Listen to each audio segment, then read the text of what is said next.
안녕하세요. 김동섭입니다. 4월 5일 아침 시작하도록 하겠습니다. 오늘 미국장은 기술적 강세가 시장을 이끌어주는 하루였습니다. 다우는 소폭 상승했지만 나스닥은 제법 많이 상승하는 모습이 보였습니다. 미국 시장은 이제 기술적 강세가 있었지만 이제 여러 가지 이슈가 있습니다. 세 가지 이슈 정도로 분석이 되죠. 이제 두 가지 이슈는 아마 다들 아실 거예요. 러시아 우크라이나 지정학적 리스크가 진행이 되고 있잖아요. 그 과정 속에서 러시아가 집단 학살을 했다는, 그러니까 자행을 했다는 의혹이 불거지면서 서방 세계에서는 추가 제재 가능성이 시장에 나왔고요.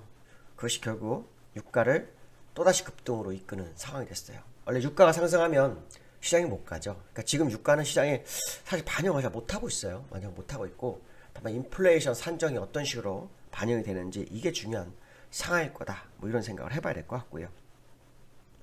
두 번째는 국채 수익률이 여전히 역전 상태에 있습니다. 5년물, 30년물, 2년물, 10년물이 역전 상태가 지속이 됐는데 이것도 역시 시장을 미치진 않아요. 예전 같으면은 거의 폭락의 제로죠. 폭락의 제로인데 전혀 반영을 안 하고 있습니다.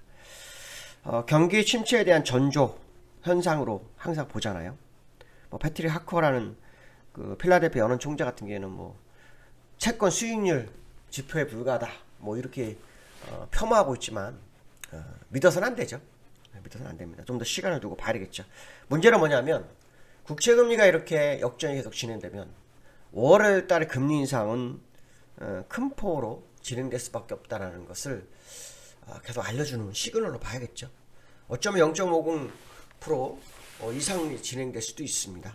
이거는 물론 더 지켜봐야겠죠. 더 지켜봐야 되겠지만 계속해서 국채금리가 점점 역전이 크게 벌어지기 시작하면 시장은 그 영향을 받을 거다라고 보시는 게 맞지 않을까라는 생각이 좀 들고 있고요. 미국 시장에서 오늘 새벽에 주가를 끌어올렸던 가장 기본적 이슈는 아까 기술적 강세라고 했잖아요. 거기에는 이제 기업들의 어떤 동향이 되게 영향을 많이 미쳤던 것 같아요. 그러니까 테슬라가 1분기 차량 인도가 작년에보다 68%가 늘어났다고 합니다. 그래서 약 31만 대 정도가 인도했다 이런 거 해가지고 5% 상승이 있고요. 그게 이제 미국 시장을 이끌어줬죠. 두 번째는 트위터였습니다.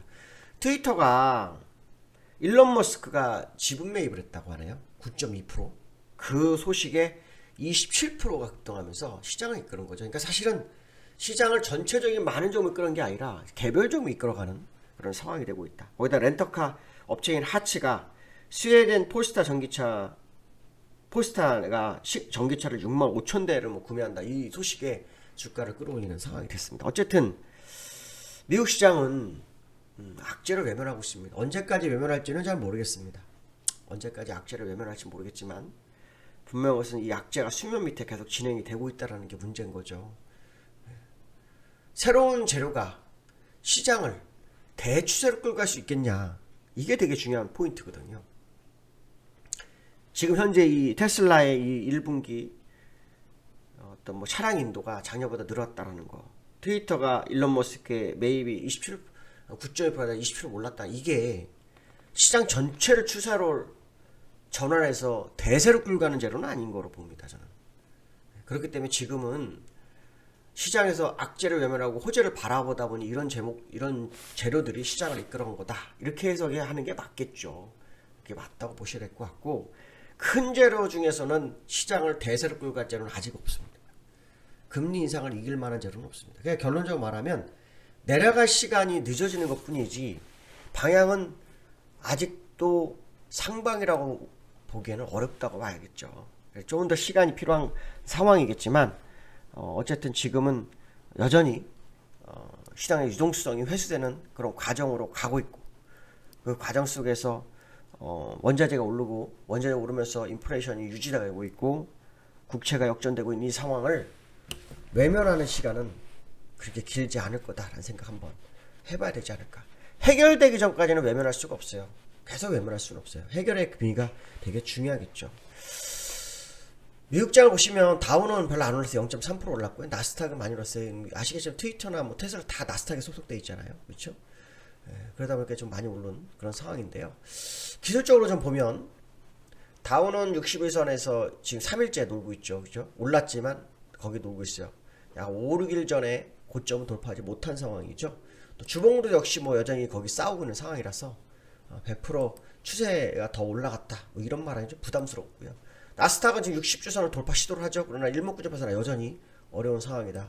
자, 일봉상으로 보시면 4일 전, 5일 전에 고점을 아직 돌파하지 못한 상황이에요. 그래서 일단 뭐 다시 올라가고 있는 그런 모습이 관측되고 있어서 굉장한 뭐 기대감을 자아낼 수 있을지 모르겠습니다. 그러나 분명한 것은 뭐냐면 아까도 말씀드린 악재가 수면 밑에서 다시 부상됐을 때 그거에 대한 충격을 뭐 완화시키기 위해서 올리는 건가? 뭐 이런 생각 좀 들고 있어요. 그래서 한번 또 지켜볼 필요성이 있겠다 보시면 될 것 같고요. 두 번째로는 다시 오르는 유가 100불대 진입 뭐 이 얘기인데요. 유가가 지금 지난주 금요일날 100불이 살짝 이탈하고 90불대 끝났어요. 근데 지금 유가가 얼마냐면 103불 28센트까지 올랐네. 배럴당 60일선 지지력 보이고 있죠. 저는 이 유가가 사실 하락하게 된 것은 이제 러시아하고 우크라이나가 뭐 대화 협상을 진행하고 있다, 뭐 뭔가 진전이 있다 이런 분위기였지만 또 그것도 아니었고, 미국에서 비축유를 하루에 100만 배럴씩 6개월간 뭐 비축을 풀겠다, 방출하겠다, 뭐 그게 뭐 유가를 좀 내려오긴 했지만 근본적 문제 해결을 보지는 않거든요. 근본적 해결은 러시아 우크라이나가 협상이 잘 돼서 러시아산 원유가 시장에 공급이 되는 거, 그게 중요한 거겠죠. 그래서 지역적 리스크가 원자재를 올리는데 부담을 주지 않는 그 상황이 돼야 될 거라는 거죠. 근데 지금 분위기를 상으로는 뭐 단기간 안에 뭐 협상 마무리하고, 얼마 전에는 뭐 인터넷으로 협상을 재개했다고 하지만 결과는 아직 없는 상태예요. 아마 결과가 쉽지 않은 것은 우크라이나 영토를 대부분 회복시켜주지 않을 거라는 거죠. 그게 문제일 거고, 그 와중 속에 아까 말씀드린 것처럼 러시아가 집단 학살을 자행했다는 의혹이 점점 커지고 있는 그런 상황이다 보면 중장기 가능성이 상당히 높다는 거죠. 중장기가 돼버리면 유가는 여전히 고점대 형성을 할 수 있을 것 같아요. 유가 상승으로 인해 사실 우리나라도 14년 만에 1분기 무역 적자가 발생했죠. 2억 불 정도밖에 되지 않지만 무역 적자가 발생을 했어요. 그게 또 시장에는 악재잖아요. 그래서 유가의 상승은 경제에 상당한 치명타를 줄 수밖에 없는 구조로 되어 있다는 것만큼은 잊지 말아야 되겠다.